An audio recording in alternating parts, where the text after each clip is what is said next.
Bonjour, aujourd'hui nous allons continuer l'étude sur le flambage. Dans la première partie, nous avons abordé des notions totalement générales. Dans cette deuxième partie, nous allons aller un petit peu plus au cœur du problème en abordant ces différentes notions. Et puis également, j'essaierai d'expliquer l'origine de différents nombres que l'on trouve traditionnellement et qui concernent les lancements critiques. Alors, chaque fois qu'on a des calculs à faire, eh bien, il faut faire intervenir des critères de résistance. Alors maintenant, qu'est-ce qu'on a fait? On peut dire qu'ici, on a trouvé lambda. Donc, le fait d'avoir trouvé lambda, ça me permet de me positionner dans une de ces trois configurations. Si ce lambda est inférieur à cette valeur, à ce moment-là, on qualifiera la poutre de poutre courte. Et la formule qui me permettra de calculer la valeur critique, la valeur admissible, ça sera celle-ci. Concrètement, en fait, si je me retrouve dans cette situation-là, d'une situation d'une poutre courte, c'est-à-dire d'un élancement qui est faible, eh bien, il ne se produira pas de flambage et on sera bien dans le cas d'une compression. Donc la pièce sera soumise à de la compression et donc la pièce se rétrécira et elle ne fléchira pas, elle ne se pliera pas. Pour rappel, hein, ici, cette formule, c'est quelque chose que l'on avait vu. Hein.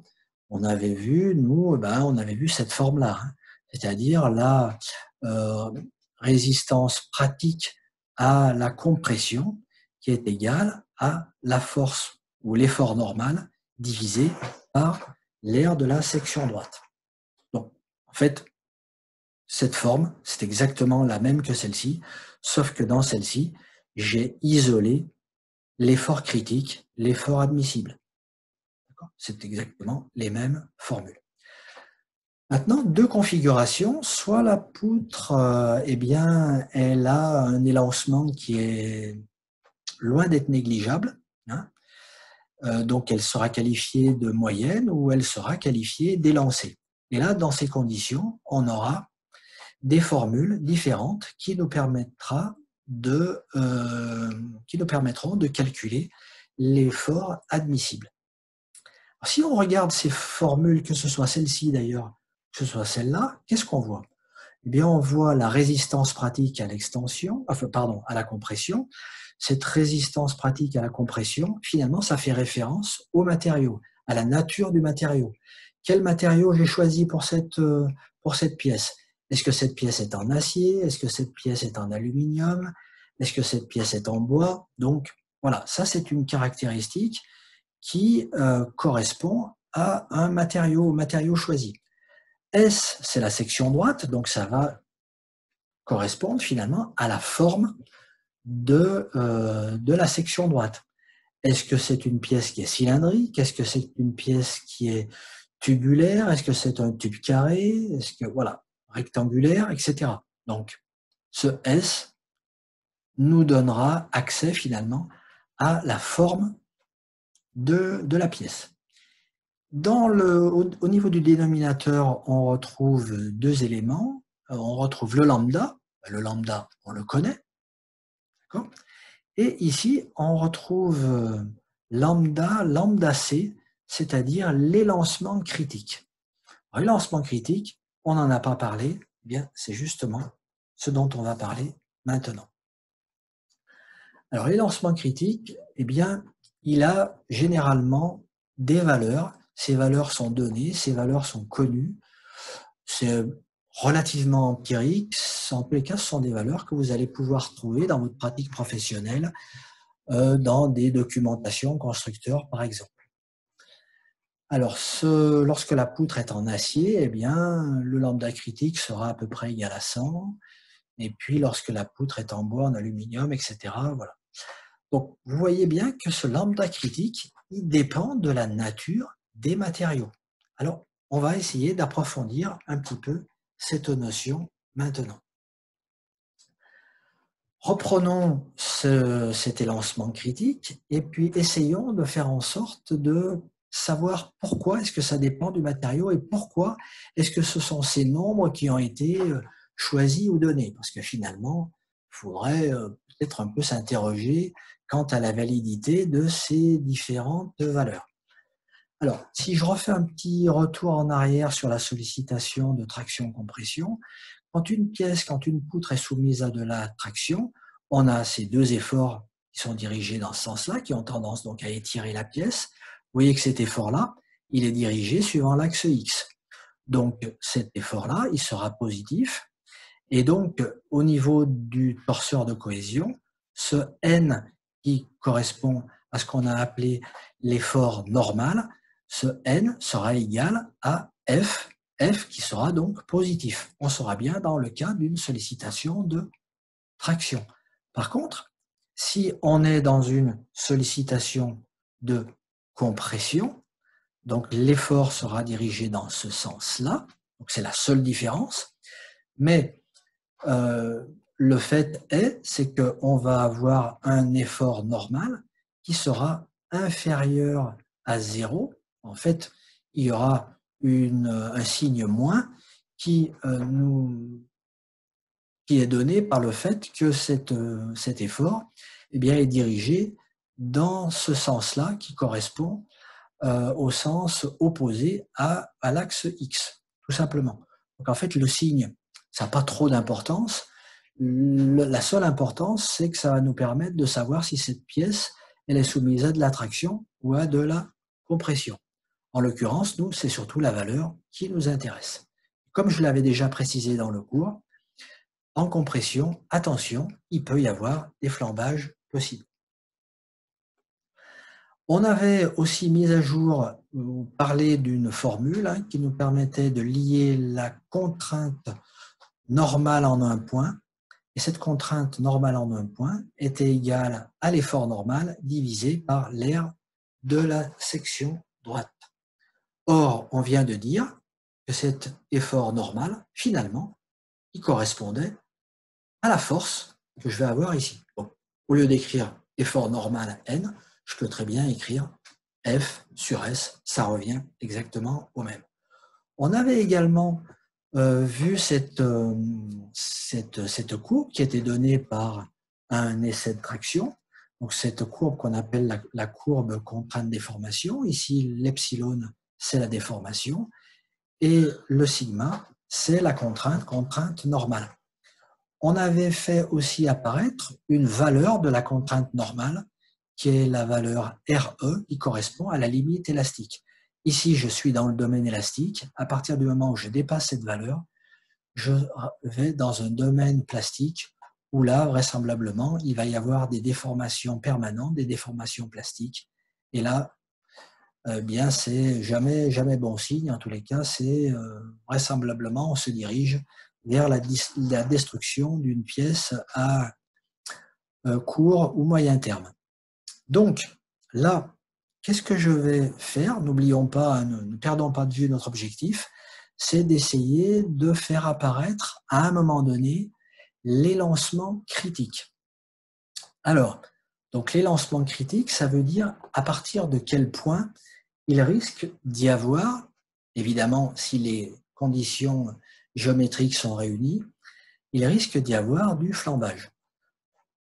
Donc, cette contrainte normale critique, elle sera donnée déjà par ce point. Si je dépasse ce point, je dépasse de toute façon la limite élastique et donc, du coup, je vais aller dans un domaine qui ne correspond pas à mon domaine d'étude, qui est le domaine plastique. Donc, il faut bien que je reste dans ce domaine-là. Donc maintenant, au lieu d'appeler, si je reviens sur cette formule-là, au lieu d'appeler sigma, je vais l'appeler sigma C. Et donc, si je l'appelle sigma C, c'est-à-dire la contrainte normale critique, eh bien, cette contrainte normale critique, elle va être égale à la force critique, c'est-à-dire à la charge critique, divisée par S. Or, si vous regardez dans votre cours, vous allez trouver quelque part donc la charge critique, qu'on appelle aussi la charge critique de l'air, et cette charge critique de l'air, elle est donnée par une formule. Si j'intègre cette formule dans ce rapport, eh bien, je vais me retrouver avec cette formule-là. Donc, la contrainte normale critique qui va être égale à E IGZ pi au carré divisé par S L au carré. Vous retrouvez ici, là, cette partie ici, vous voyez, c'est la formule de la force critique, ou la charge critique de l'air. Ce E, qu'est-ce que c'est? C'est le module d'élasticité longitudinale. C'est une caractéristique d'un matériau. Par exemple, là, le module d'élasticité longitudinale d'un acier, c'est 200 000 mégapascales en moyenne. Le module d'élasticité longitudinale pour un aluminium, c'est 80 000 mégapascales. Donc, vous voyez, je vais choisir un matériau, eh bien, j'aurai un module d'élasticité longitudinale qui sera connu, défini. Ce IGZ, qu'est-ce que c'est? Eh bien, c'est le moment quadratique par rapport à l'axe GZ. Je vous ai dit que c'était quelque chose qui caractérisait la forme de la pièce considérée. Et S, eh bien, c'est l'air de la section droite. L, c'est la longueur libre de la pièce, et puis pi au carré, bon, c'est une constante. Alors maintenant, essayons de faire apparaître l'élancement dans tout ça. Alors, comment est-ce que je vais faire? L'élancement, il faut se rappeler que l'élancement, c'est égal à grand L divisé par le rayon de gyration. Or, le rayon de gyration, c'est la racine carrée de IGZ divisé par S. Alors, il y a quelque chose qui m'ennuie un peu, c'est cette racine carrée. Donc, pour m'en débarrasser, qu'est-ce que je vais faire? Eh bien, je vais élever au carré ces deux membres. Si je les élève au carré, le lambda carré qui sera égal à L au carré divisé par ce terme débarrassé de sa racine carrée. Si maintenant je reformule, si je réarrange un petit peu ce dénominateur, bien ce S qui se trouvait, cette surface qui se trouvait au dénominateur du dénominateur, je vais pouvoir la mettre au numérateur. Donc, je vais me retrouver avec cette configuration-là. Or, vous reconnaissez ici quelque chose que l'on a quelque part par là. Regardez bien, on a finalement la même chose, sauf que bien sûr, ça a été inversé. Vous voyez que là, ici, j'ai au dénominateur, j'ai L carré S, L carré S, et ici, au numérateur, je vais me retrouver avec le IGZ, c'est-à-dire le moment quadratique. Donc, finalement, ici, qu'est-ce que je vais avoir? Je vais avoir le lambda carré. Donc, au lieu d'écrire ceci, au lieu d'écrire cette formule-là, je vais la réécrire en intégrant le lambda carré. Donc, la contrainte normale critique, elle va être égale à E pi carré. Ah oui, effectivement, c'est les deux termes qui me restent au numérateur. Et ceci, c'est ni plus ni moins que l'élancement au carré. Qu'est-ce que j'ai dit tout à l'heure? J'ai dit tout à l'heure que ce terme-là, eh bien, c'était une constante. Puisque là, je connais le matériau, donc je connais E, et puis pi au carré, c'est une constante. Donc, au lieu d'écrire ceci, pour simplifier un petit peu ma formule, je vais dire, tiens, finalement, ça, c'est une constante que je vais appeler A. Donc, je vais avoir ce rapport. Maintenant, si j'étudie la courbe qui me donne la contrainte normale critique en fonction du lambda, si je veux étudier cette courbe, qu'est-ce que je vais faire?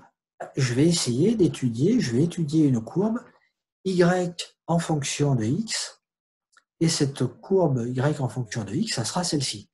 Le x, c'est le lambda, et le y, c'est le sigma. Et vous voyez qu'on a exactement les mêmes formes. Donc maintenant, ce qui m'intéresse, c'est d'essayer de tracer cette courbe. comment est-ce que je vais faire pour tracer cette courbe? Ben, je vais faire appel à un traceur que j'ai trouvé sur le net. Alors, on va faire ceci. Où est-ce que je vais là?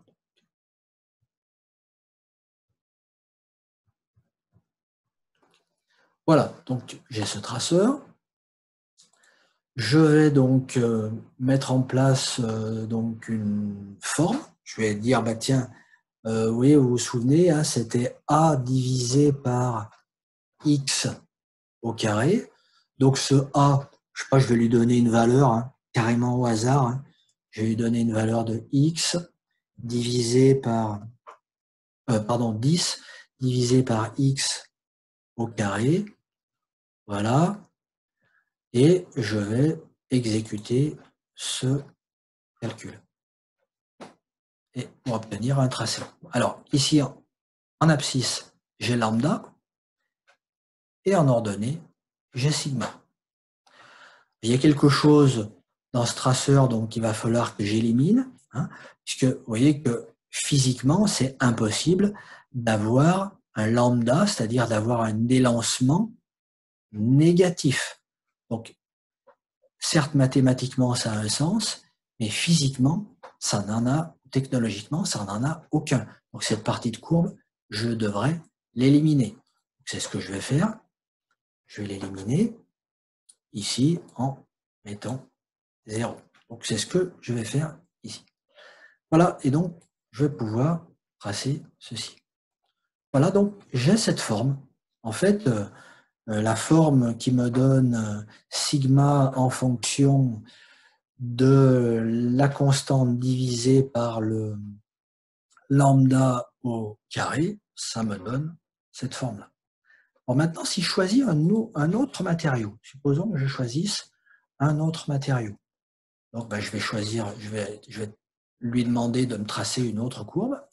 Ben, je vais lui demander de me tracer, ben, tiens, par exemple, celle-ci, pourquoi pas, ou je vais choisir plutôt cela, voilà.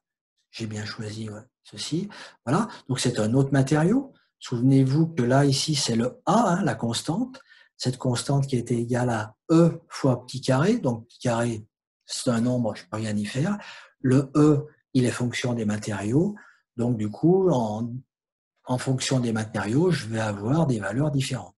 Donc là, ça pourrait être par exemple pour un acier. Et puis ici, le G de X, ça pourrait être par exemple pour un aluminium. On va voir ceci tout de suite. Donc on exécute et je vais avoir des courbes comme ceci. Vous voyez que si je prends encore d'autres matériaux, je vais avoir tout un faisceau de courbes qui vont être dessinées, tracées dans ce cadran-là. Voilà. Bon, maintenant qu'on a ce résultat, revenons donc sur notre problème. Alors, vous voyez, j'ai repris un petit peu ces graphiques. Donc, la courbe bleue, celle-ci, bah, ce serait par exemple pour l'acier. Hein, et puis, la courbe rouge, ça serait par exemple pour un aluminium. Naturellement, il va falloir mettre des axes. Hein, donc, on a dit que ici, l'axe des abscisses, c'était le lambda, c'est-à-dire l'élancement. Et ici, l'axe des ordonnées, c'est la contrainte normale. Cette contrainte normale, elle est limitée par la limite élastique, parce qu'on ne peut pas dépasser la limite élastique, sinon on rentre dans un domaine qui ne correspondrait plus à une étude de matériaux simples. Donc j'élimine la partie de la courbe, évidemment, qui ne me va pas, c'est-à-dire que voilà, je vais avoir une valeur limite, cette valeur limite, hein, limite critique, c'est celle-ci. Et pour l'aluminium, je vais faire pareil, évidemment, ces deux valeurs sont complètement différentes. On ne va pas avoir du tout les mêmes limites élastiques pour un acier que pour un aluminium. Donc on aura ici cette courbe limite, comme ceci. Eh bien, voilà en fait ce qu'est le lambda, c'est-à-dire l'élancement critique, c'est-à-dire la limite à partir duquel une sollicitation de flambage peut être possible. Dans cette zone de la courbe, si je prends par exemple l'aluminium, dans cette zone-là, comme ceci, Donc, autrement dit, si j'ai un lambda qui est inférieur au lambda critique, je serai dans une sollicitation de compression. Aucun risque de flambage. Et donc, c'est pour ça que là, je ferai intervenir la limite élastique. Par contre, dès l'instant où je dépasse cet élancement critique, alors là, je peux avoir des risques de flambage. Donc, en fait, ici, eh ben, voilà, vous allez avoir différentes valeurs. Hein, et ces valeurs, eh bien, elles correspondent à peu près à celles-ci. Donc voilà, je voulais un petit peu vous expliquer un petit peu d'où venaient ces valeurs donc de lambda critique que vous allez retrouver, comme je l'ai déjà dit, dans des documentations constructeurs. Voilà, maintenant il ne nous reste plus qu'à traiter un exemple, ce qui fera l'objet de la prochaine vidéo.